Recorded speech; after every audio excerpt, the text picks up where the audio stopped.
Leslie, welcome to the podcast. I'm so excited to have you here. You are a legend in the entrepreneurial space. So get ready, girl, because I'm going to be picking your brain today. Stop it. Stop it. No, I'm so happy to be here. I'm just excited to chat and connect a little bit differently today. Yes, absolutely. Okay, so let's start off with you introducing yourself to the audience. Tell us a little bit about who you are and what you do. Yeah, so my name is Leslie Valdivia. I am a Mexican American first gen entrepreneur. Myself, with my co founder Joanna, we created Vive Cosmetics. It's a Latina founded and led culture conscious beauty brand, making products for the community, for Latinas, for mujeres that felt unseen and underserved really by the beauty industry at large. And we've launched this brand back in 2017, which is wild, which is we're going on to 7 years next year, I believe.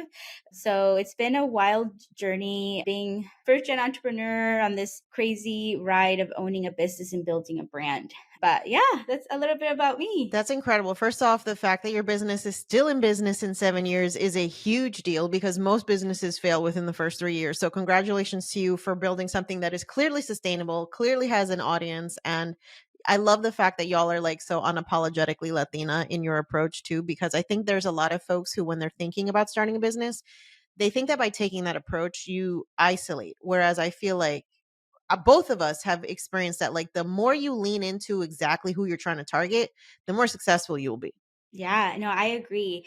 And when we think about building a brand, it's all not all businesses are for everyone, right? So how do you really think about like who are you actually talking to? Because I think that only helps you connect on a deeper level. So it really goes a long way and to really speaking to who you're trying to serve, really. Yeah. Okay, so was this always part of the vision? Were you always out here just trying to be a boss babe, or like what was the original goal? No, it never honestly, if you would ask me like college Leslie or like high school Leslie, like, oh, did you ever want to start a company? And I would have said, absolutely not. Again, I was the first in my family to go to college and graduate from college. And I studied communication studies and marketing and advertising. So I was working at a agency in Sacramento, with where I'm currently at right now, and just looking at the space and just really realizing, wow, it's really not that diverse here at all. And Joanna and I, we had been Joanna and I, my co-founder, actually met through our husbands. So we formed a connection there, and she loved beauty, and I immediately noticed that because I love beauty. And in this conversation of Joanna being all about beauty and I love beauty and my marketing and advertising campaign, we kind of came to the realization like, how do we come together to do something that's different? And in my context, I was like, when we think about beauty, it's such a large market. And when we started doing research, Latinas overspend in beauty in every single category, right? So in perfume, in body care, in makeup, in hair care, like Latinas are spending the money. And when we looked and we like found that out, we're like, okay, like something's wrong here.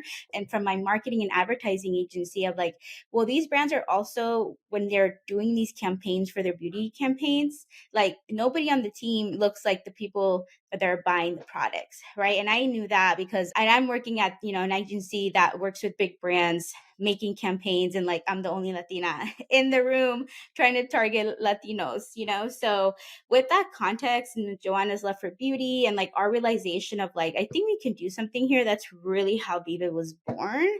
And really, again, just like looking at like, is there a necessity in the community and can we do something about it? So and that came like years of realization of Joanna having her career. She's also a business owner in her own right, and me in my career in advertising agency. And it just evolved to ask the question of like, can we do something here? And what does that look like? And it led to the creation of Viva. Wow. Okay. So many questions. First off, I think all of us can say we're out here in the world. We're noticing that, like, maybe there's a gap in the market, or you're a fan of like a certain industry and you're just like, well, why isn't anybody doing this? And most people don't take action on it. So, what is it about you and Joanna that we're like, yeah, we're just going to create our own brand, like, no big deal? That's a great question. And I never really thought about it actually when you think about it. You know what? I think one of the things that fueled Joanna and I, and I'll tell you a little quick story. So, in the process of like ideating about Vive, Joanna and I were at a conference. It was called Blog Her. which was in Los Angeles. Yeah, I've been to you probably, Blog Her I'm too. Yeah, sure it's iconic. you've been at Blog Her. Yeah, it is iconic. And this was years ago. Again, this was like 2016.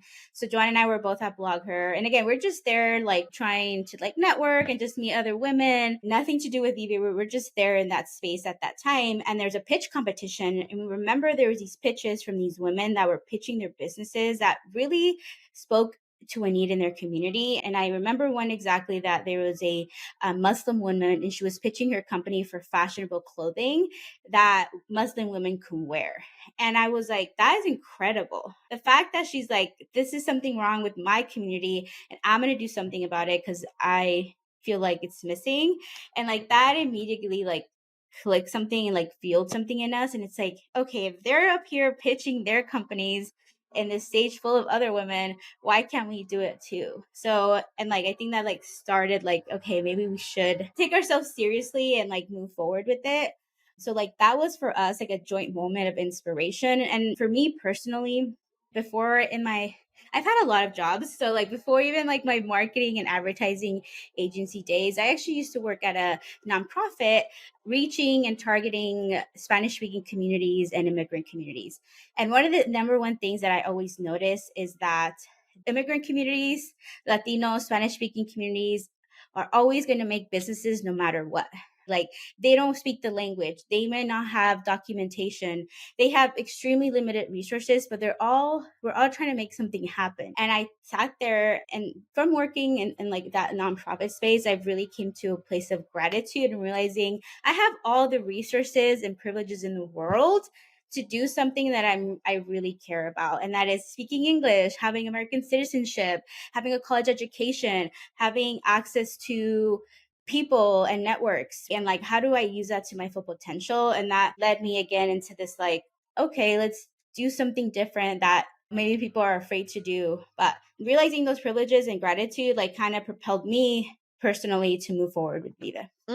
I love that you frame the privileges that we're born with as first gen kids like as such because it really is, right? It's easy for us to be in like a victim mentality of like, oh, I come from nothing. I come from the hood. Like my parents didn't give me nothing. But I'm like, honey, do you know how much stuff you can do with a social security number? Like, come on. Like, let's talk about what access we have just like with those basic privileges, like you mentioned. So I love that reframing of it. I'm curious. Do you have entrepreneurship in your family? Like, do you have people who have started businesses because out of necessity? My mom works, she's a cleans rooms at a hospital, and my dad works in the agriculture space in grapes. Like I live in the Central Valley, like I come from working class people. My parents are still working, but that was our story when we arrived to United States. But in Mexico, my dad used to have a mechanic shop and he used to fix cars. Like my grandma had a business where she served cena, like dinner, because my grandma was a single mom with 11 kids. So she put all the kids to work and serve food in the evenings out of her house. So, like, there's a lot of entrepreneur spirit within my family in their homeland, not so much here in the United States. So, for the longest time, I would say, no, my parents, they're just hard workers, they have jobs. But when I really think about my grandma and my other ancestors, it's like, yeah, they definitely had the entrepreneur spirit where they made it happen, really. Yeah, it's in your genes. You couldn't fight it, girl. I think so. I really think so. Yeah, I love that. Okay, so take us behind the scenes of those first couple of days when y'all are like plotting how you're going to take over the beauty world. Like, how does this actually come to fruition? Like what are some of those initial decisions that you had to make to actually make this happen? I think one of the number one thing is money. We're like, we need money. And Joanna and I were like, 23, 25 years old and like early to mid 20s. And we're like, yeah, we don't really have that much money or savings. And we're young professionals. So I think one of the things is figuring out where we're going to get funding. And fortunately for me being in the nonprofit space, helping communities, disadvantaged communities, I knew we could actually apply to get a loan. And I think that was facilitated because I used to work at that place. They gave micro loans, again, micro, like small micro loans to underserved communities. So Joanna and I were able to get $10,000 through that. And mind you, I want to say, like, I'm not saying it takes $10,000 to build a brand. That is extremely underfunded. Like, in retrospect, like, that is nothing. And we need a lot more to like actually build a brand. But that's really all we can start out with, right? Like, again, this is when we think about entrepreneurs, like there's always a thing where it's like, I quit my job and I'm doing this. And like that journey is actually looks very different for a lot of people. And especially like first gen kids that can't really ask their parents for $20,000 or $25,000 to start their business, right? Like we didn't have that. Joanna grew up, her mom is a single parent. My parents are working class, working in the fields and cleaning rooms. So like we didn't have that option to ask our family and friends to be like, hey, we have a great vision, we have a great idea. Do you want to invest with us? That wasn't the option. So that's what we had to look for funding in other spaces. And I think that's where we have to get creative of like, what are my community resources that I can take advantage of? And that's really how it led us to these very initial $10,000. And for the longest time, Joanna and I also like we been working or had been like Joanna has another business and I was working full time. So we were funding it from our own pockets too. It doesn't stop there. Like, so all of that. So with that funding, we have some money now. Like, what is the first thing we're going to do? And that was investing in a brand, right? Like we just can't put a logo and sell something and like call it a day. We really wanted longevity and something that would really resonate with people, especially Latinas and women. We're like, let's think of a brand and let's invest in that. So that was hiring a graphic designer and thinking about what would be the name and what is the colors and how does it feel. So like most of the $10,000 went into that, like at least half, which is really not that much, right? For like graphic designer work, which is great. And it was a Latina Venezolana from Miami that helped us with our branding, right? We're very intentional about who we're going to work with. And the other like 5,000 literally went into investing in our lipstick formula, which is our very first product we ever launched. And we're like, okay, like that's literally all we have money for, really. Like 5 lipsticks, same formula, 5 different colors, brand and a website and a logo. And we're like, okay, let's get to it. And that's really like simplifying all of that. But I think like when we're thinking about starting a business, I think a lot of business owners may think like the logo is the last thing you think about or the brand, but that's actually one of the first things you should think about because that's really what's going to take you further and differentiate yourself from other businesses trying to do the same thing. So Amazing. Okay, so let's dive into the like technical aspect of you developing your first product, right? So I know that it's very common for like influencers and even like major companies to work with like third-party manufacturers that will create a whole formula for you. They'll basically have you test them out, figure out which one you like, and then they'll produce them for you. Is that the approach that you took?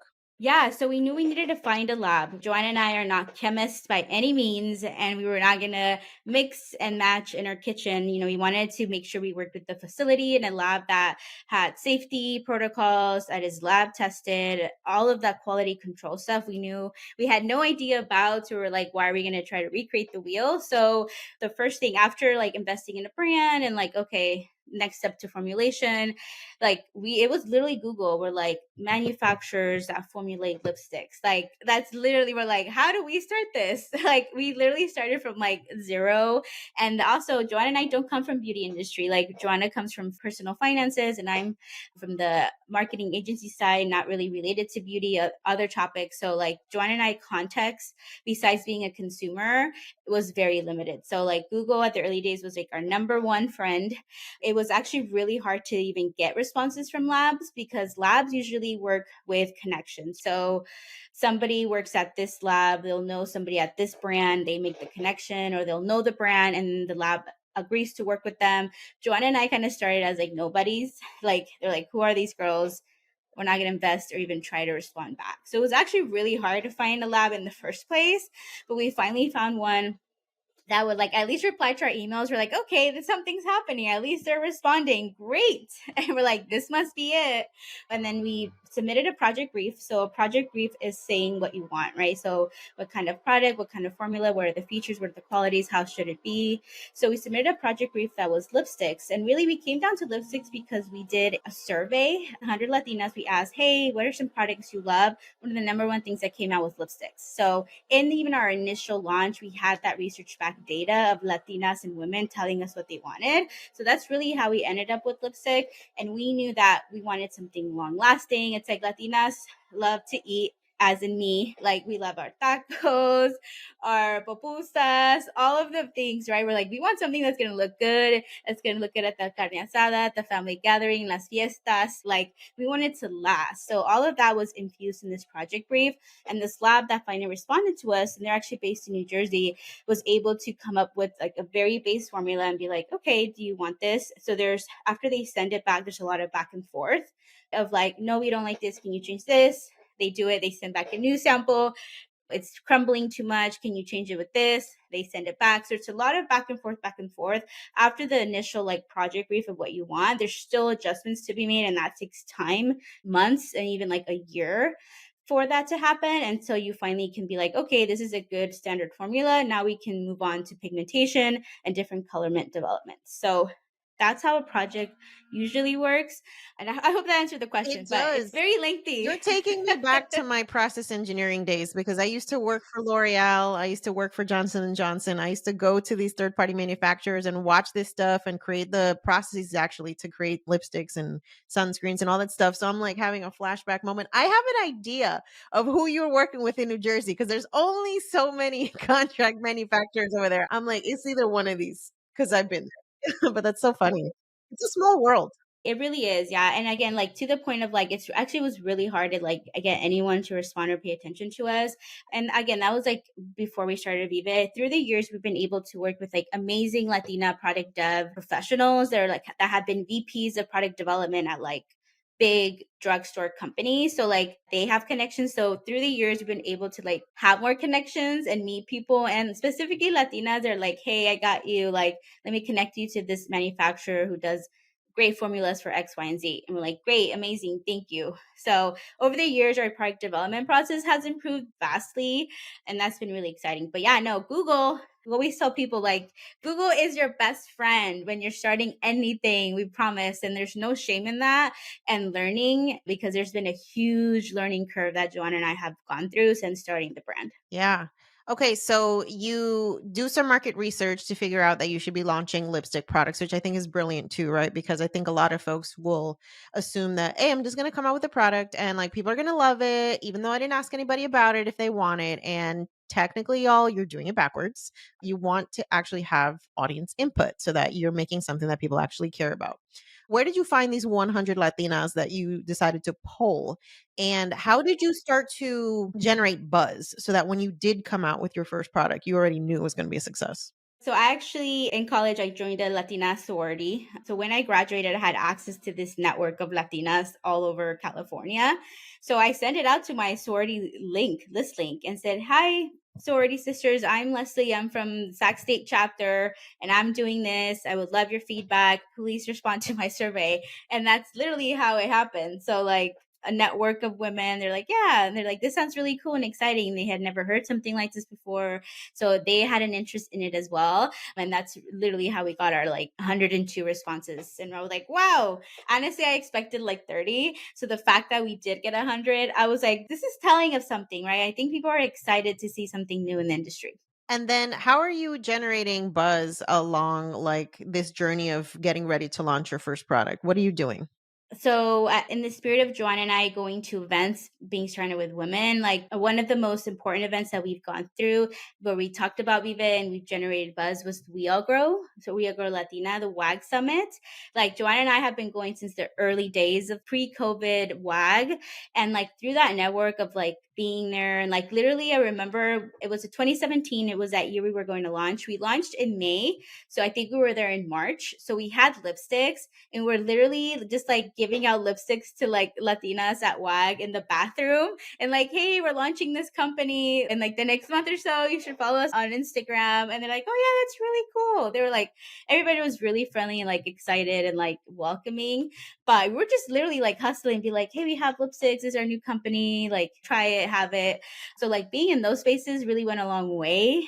And also like being again my background in marketing and advertising, like I knew we had to be online immediately. So we created the Viva page immediately after we had finalized our logo and our branding. So we had been posting on this Instagram account for weeks before we even like announced what we were launching.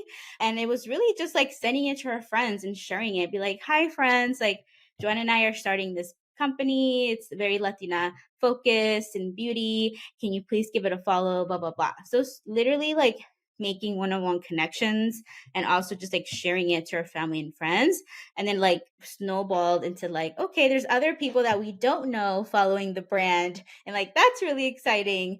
So yeah, so literally just like networking on the ground. And I think that's the thing, right? Like that's the hours of brand building that are not calculated, and like how much does it take to launch a business, right? Like talking to people, going to these events, networking, all of that adds up, and it's time and money that isn't included in our $10,000 that we initially started, but that's definitely sweat equity that is put into creating something. So I hope that makes sense. Okay. So when people see the overnight success, that's all the stuff that nobody has seen. It is the years of building those relationships, those networks, of showing up, showing face, talking to people, making those connections. That shit is what sets you up for success. And I think that's what you don't see. But I want to know, like, did y'all take your audience along the journey to that first product launch? Like, were they watching this in real time? No, we no, it wasn't. Again, it was very again, this is like 2016 Instagram, 2015 Instagram. It wasn't as like open and like let me take you along my day as it is now. So content style was vastly different. So we never really thought about doing that. Now we do a lot more of it of like, hey, this is like new packaging, what do y'all think? But like now we do more because I think it's also content is more accepted in that way. But back then we did not. So it was literally like we did our survey and like, okay, I think we got some great data. And then we're like, let's build this brand. We worked with the designer and then let's push out this Instagram page. We haven't really launched what we haven't really said what we're gonna launch, but like let's still push it out. And then it was that underground one-on-one, hey, we actually have lipsticks, give it a try. And then it's like we're launching lipstick. So that was like literally it. I think Joanne and I always talk about this like retrospectively. I would have loved to take our community behind the scenes of like the realness of like, hey, all the manufacturers are not getting back to us. This is the back end work that it takes. So yeah, so we didn't do that, but I wish we had. But we're trying to do more of that, and I think it's really, really well received. Awesome. Okay, so you launch your first product. How does it go?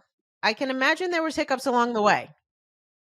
Okay, hilarious story. So Joanna and I literally literally again, we're like learning as we go. Like this Yes. is like scrappy bootstrap like 101. So we have our WordPress site. We hook up WooCommerce. Like we're all like happy, ready to go. We're doing like a test trial on like the PayPal checkout, and PayPal is not working. And at the time, we could only check out through PayPal on WooCommerce. Again, this is like years and years ago, or like the theme that we had only was compatible with PayPal. So like while our website was working, you can add stuff to the cart. Like you can't check out, like you can't submit the payment. We're like, oh my God. And this was the day before we were about to launch. So it was like, what are we gonna do? We're like, we don't really know any like developers that can be like, hey friend, like can you like fix our website? Like Joanne and I were literally doing like scrappy stuff.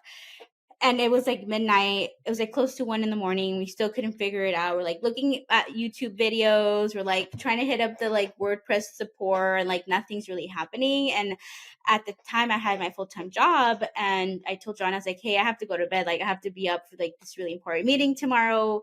I was like, I'm gonna go to sleep. We'll tackle it tomorrow. If we have to delay the launch, we will. And she's like, okay. She's like, I'm gonna try to keep going at it. I'll see what happens. I go to bed, like I get a text message like at 3 in the morning. She's like, I figured it out. She was like 2 hours plus like trying to code stuff in the Oh back my of the God. website for it to finally work. And I was like, oh my God, it's a miracle. So like the next day we're like, okay, I think we're ready to launch. Like we like tested everything out.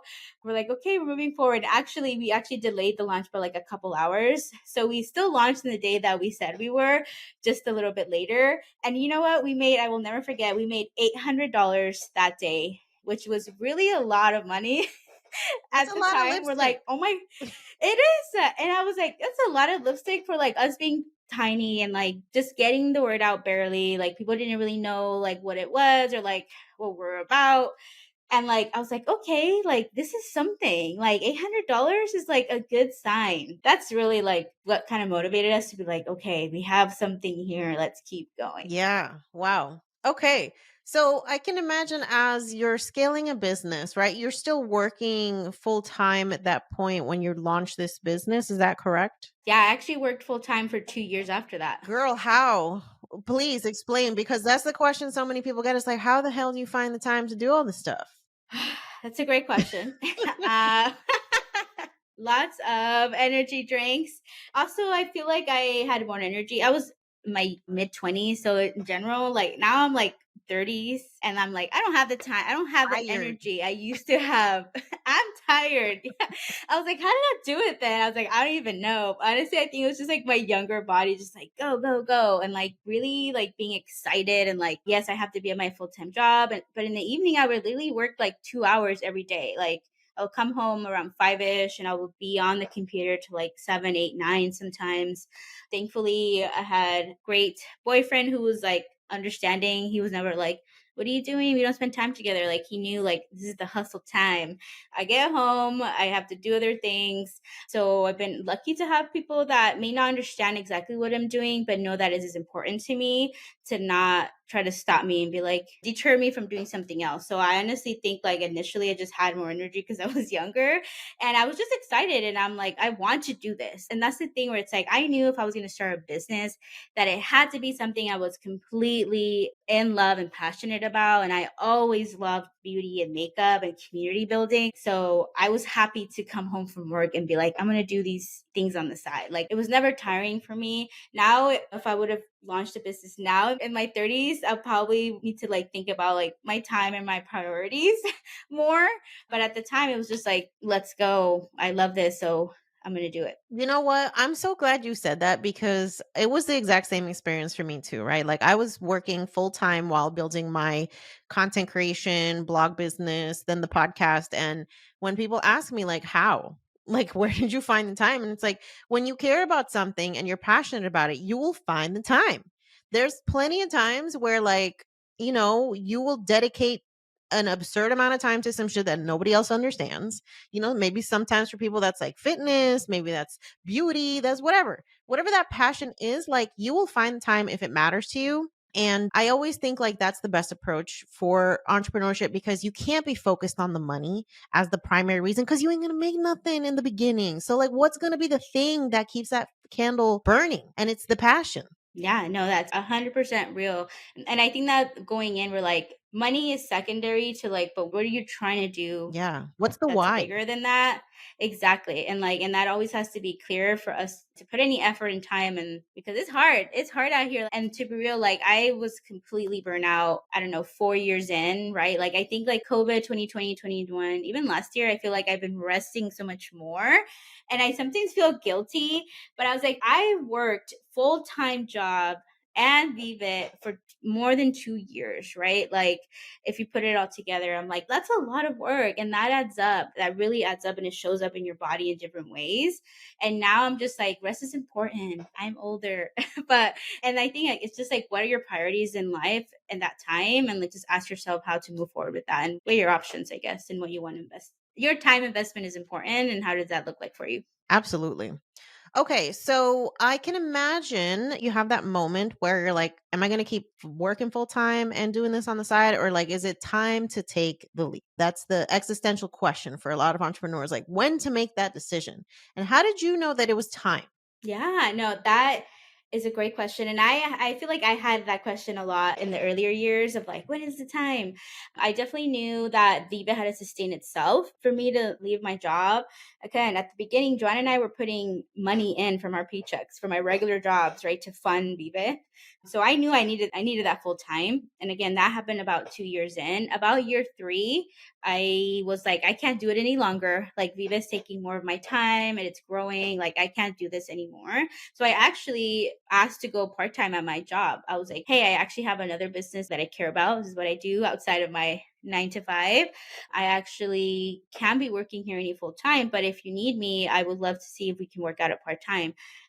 And they surprisingly said yes. I think when we're honest, right? Like we're honest to our employers about our circumstances and what we want. Like people are more often going to be like, okay, and like try to work with you. And that's really what happened. So for the first 2 years, I was full time, and then for the 2 years after that, I was part time. So I worked 20 hours, even at 30 hours at times, and I was able to like, okay, I can focus my time around Vive like way more, but I still have that part time income that I can rely on if anything happens.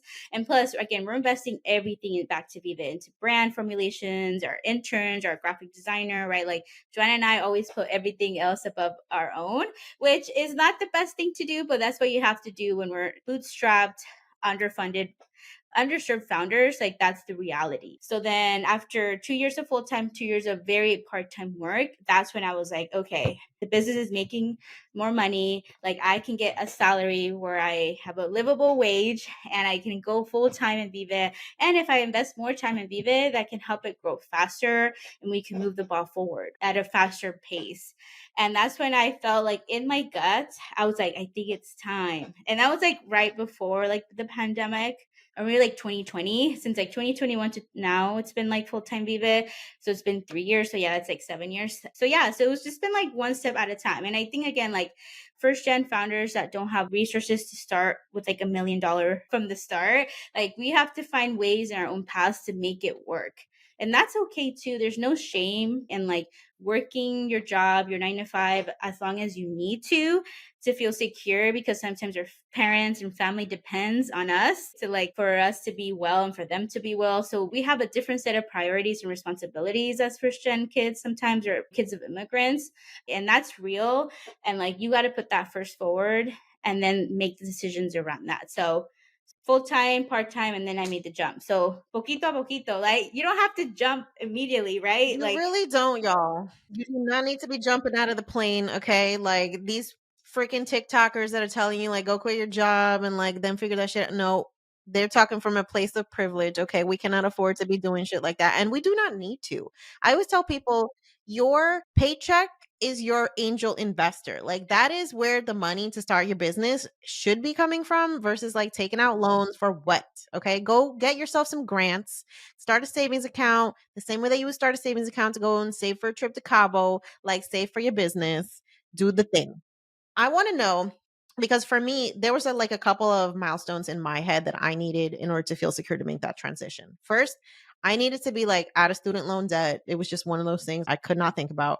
I needed to be credit card debt free. And I wanted to basically like pretend that I was paying myself through my business. So I started ignoring my paycheck, putting it aside, and paying myself through the business. And I did that for 6 months. And I was like, if I could do this for 6 months, then I have created a sustainable business because now at this point, like my paycheck doesn't even matter. And then obviously thinking about things like health insurance and retirement and like, what am I going to do for that stuff? Was there any like milestone from you for like maybe like an income perspective? What did you take into account as like these things have to be accounted for before I can take this leap? I think it was like our launches producing enough revenue to sustain our future launches and also pay our staff first and then also pay me. That's literally like, okay, can we sustain the growth? Can we make new things? Because it takes thousands of dollars to make new products. So that was first, right? Because that's the future and how it's going to sustain us moving forward. Second, all right, can we pay our staff now, the ones that we have now?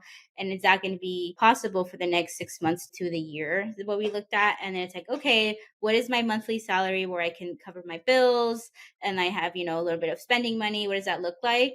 And to be honest, it wasn't like, oh, I'm going to get paid so well. No, it was like, are my basic needs met? Am I good? Can I afford my eyebrow waxing for the month and lots of lattes? Like, what is important to me? Like, what does that budget look like personally? And it was making that and be like, okay, this is what it looks like for the yearly, and that's what I need. And like, does that fit in our expenses and our revenue and like the profit and loss statements and all that fun stuff that Joanna looks at and informs me about? You're lucky to have a friend who's like the tax queen.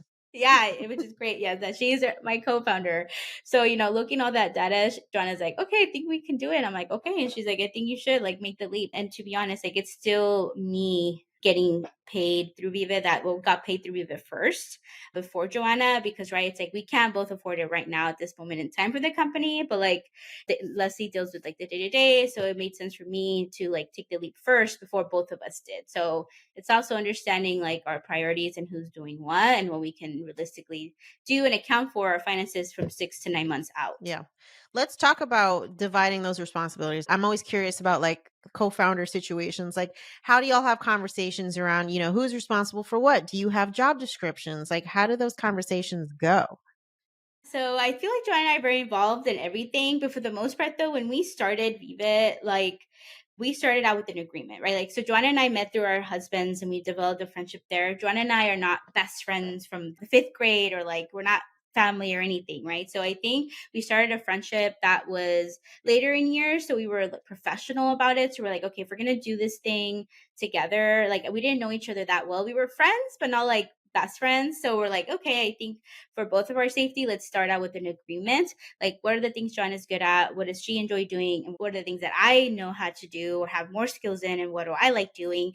And that's how we really set up. It's called a partnership agreement. It's a legal document where we say Joanna does X, Y, and Z. Leslie does X, Y, and Z. This is how the company is divided based on X, Y, and Z, and this is how it will operate. So obviously that document can change and flow as the years go by. We haven't really changed it to be, now that I think about it, where role hasn't really changed. Joanna's very much in charge of finances and more of the operational side, and I'm more on the creative and marketing and advertising side. So it's still very much kept still in the same lanes as we started, but Joanna and I are very involved in like product development, right? Like we're both testing out formulas, we're like thinking about the campaigns and the packaging. So there's still very much things that we overlap in, but still we have some ownership and like, okay, I know I need to talk to our graphic designer on the new email campaign that needs to happen. Joanna is like setting up and paying our sales tax and doing all that good stuff. We have like our own things, but in the things that we both love, which is products and making them and creating the campaigns, we're very much both involved. But partnership agreements are great. And I think a standard of like, I honor her time and she respects my time. And that needs to be put on pen and paper. And like, that's a great foundation to start out with, right? When you're working with other people in general. Yes, absolutely, y'all. Like, you need to define relationships and just have people be like able to hold themselves accountable to whatever it is that you want them to be accountable to, but that has to be written out. So I love that. My next question is, how do you navigate difficulties in the business, right? Like, tell us about a time where you were just like, I don't even know if I want to do this shit anymore, because we all have those moments as entrepreneurs. I mean, it happens all the time. Yeah. Yeah. Thank you. It To be does. real, like, yeah, like I feel like it happens all the time where it's been like, oh my God. And to be honest, it's always been really about like, okay, like, do we have enough for our new launch? Or even like, last year, and I'm gonna be really transparent. We launched a brow pencil and it didn't do as well as we thought it was gonna do. So we're like, what happened? So we invested all this time and money and resources to make a product that wasn't as excited. Our community wasn't as excited as we were. So like that was really like disheartening. But like all of those little things. And to be honest, like I was like, something is happening here. Like, I'm gonna put this email out and send it out to our email subscribers. And I was completely honest and transparent. I was like, hey, we launched this brow pencil, like we didn't receive the excitement we were going to get. So what happened? And I literally got 100 email responses back, and answers varied of like, hey, I just don't have, like, people are trying to budget right now and like decide if they want to buy milk or lipstick. And that's real. Like it's real. And other people said, I don't really know how to use a brow product. I would love to learn more. Other people said, hey, I just bought a brow product. I'm going to finish this one and then I'm going to buy yours. So like that was so insightful. And I was like, okay, like it felt sad and like, what's the purpose? Like, a community didn't respond well back to it. But in hindsight, that allowed us to get new perspective of like what people actually need and like what people are going through. So I think like in all, like when things are tough and like things don't go as planned, which is really disheartening, especially as a very bootstrap brand where our launches have to be very calculated because we only have so much to invest in new product. Like that was disheartening, but hearing from a community of what they need and how we can serve them better is always was going to keep me moving forward. So Mhm. That's real. Not every decision that you're going to make in business is going to be the blockbuster success that you think it is, but there's always lessons to be taken away from there. And I'm glad that you guys didn't like shy away and be like, oh, well, we're just going to pretend this never happened and not ask anybody like what's going on. Because that insight, right? Like one of the things that came into my head when you got the response around, like, I don't know how to use an eyebrow product. Okay, well, let's start doing some tutorial videos on social media with this product to get people all hyped up and be like, oh shit, this is not as hard as I thought it was. Maybe I'm going to try it, right? Because how many times have you bought a beauty product because you saw an influencer use it and you're just like, oh my God, I need this in my life. I didn't even realize like I could do that. So it's just having that insight is going to help you figure out whether you're going to keep trying at this product, whether you just need to change your marketing tactics, or if it's going to be a lesson learned. Yeah, no, and I think that's the thing. I think it's always the times where we felt the lowest or like, oh my God, things are not working or this happened is really where we learn the most and like really flip it on its head and be like, what is this moment teaching me and why am I feeling this way or why did this happen? And like how do we move forward in like a different mindset and use it to our advantage? Absolutely. There's always a lesson, y'all, even in the L's. Even more in the else. I love it. Okay, so you mentioned that you've been at this for 7 years. Do you have venture capital investments at this point? We don't know. This is completely 100% funded by Joanna and I and loans. Actually, through the years, we've been able to get more funding. Obviously, our revenue has grown, so we've showed growth and progression. So we've been able to get additional funding beyond our 10K initial. So that's how we've been able to like sustain the brand through Small Business Administration loans specifically, right? SBA, they're all government funded loans that we've been able to grow with. So that's how we've been able to move forward. But to be real, again, this is extremely hard, and the brands, beauty brands, require a lot of investment, and it's really hard to like really move the needle forward in a fast way when you don't have the capital. So right now, we're just 100% on. We have not gotten any investments quite yet. Is there any vision in the future to do that or like to license out your product to a big conglomerate? What's the vision? Like I would love to have our products at a retailer, like so people can see the colors and Because these are swatch all them for just available themselves. online still, right? They're all yes, they're all available online. And so that I would love to have Vive more available nationwide, specifically where I know Latinas are. Yeah, we need y'all in Ulta, we Florida, need y'all in, yes, like, Walgreens, we need y'all everywhere. yes, exactly. Yeah. And Latinos are shopping everywhere, right? So that's really exciting. So that's really where we hope to see the future of Vive expand and also and just to other products as well. Like we've been very heavy on lip, like we're known for our lipsticks, which makes sense. That's how we launched. But what would it look like to have awesome, amazing, long lasting eye products or complexion, things like that? So we're definitely thinking bigger and more places. Hopefully people can see Vive at. I love it. Let's talk about the name. What's the inspiration for the name? Okay, so the name, yeah, I know Vive. So really came from like thinking about like, okay, how are we going to speak to Latinas? Like, what's the name that is easy to say or to remember? And one of the things that came down to was like Vive, which means to live, right? And like we're trying to promote us just living our culture. Our culture is part of us. Like it's not separate.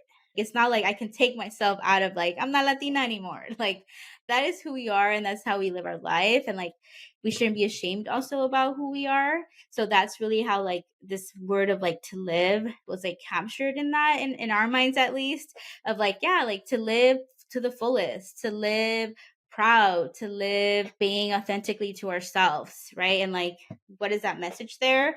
And like Vive is just like I feel like a very like Latino Hispanic community forward. Like there's always like Viva something or like Vive something, like it's very exact, like it's very in line. We're like, okay, I think this can work. But beyond that, that meaning is really important of like we want people to like show up to be fully themselves at all times. And if this lipstick is helping Latinas and mujeres do that, then like that's what we're here to do.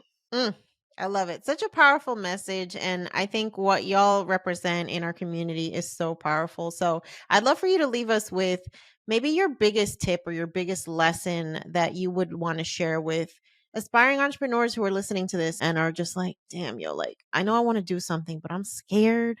Like, what do you have to say to them? You know what? I think if I and this is me like trying to give myself advice when we first started, like I feel like I wish we would have had more confidence in ourselves and just being more aggressive. Just being like, we got this. Like, we know this community, and like just putting ourselves even more out there and like really, really apologetic about what we're about. I feel like I wish we would have done that more in the early days.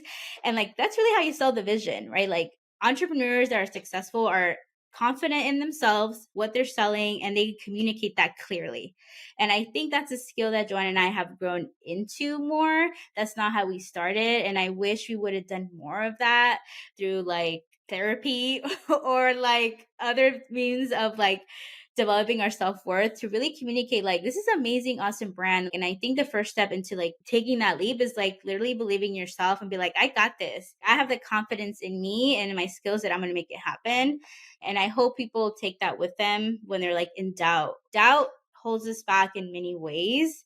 And I wish that I had less doubt at the early days. I have less doubt now. I'm still working on it, but I really wish I told Leslie to be like, go, Leslie, go. You got this and believe in yourself even more than when I thought I did. That's so real. And I think a lot of that lack of self confidence and doubt that we feel as a community comes from the fact that we still don't have a ton of examples of people who are doing the things that maybe we aspire to, right? Like it's very common for us to see ourselves like as musicians or like as maybe actresses or something, but like, where's the entrepreneurs of the world? Who is the ones creating the next big companies? And so I applaud you for showing up, for sharing your story, for doing something that nobody gave you permission to do. You just decided to create your own lane and do it unapologetically and serve our community in such an authentic way. You're hella inspirational. And I just can't wait to continue to watch Viva Cosmetics continue to grow.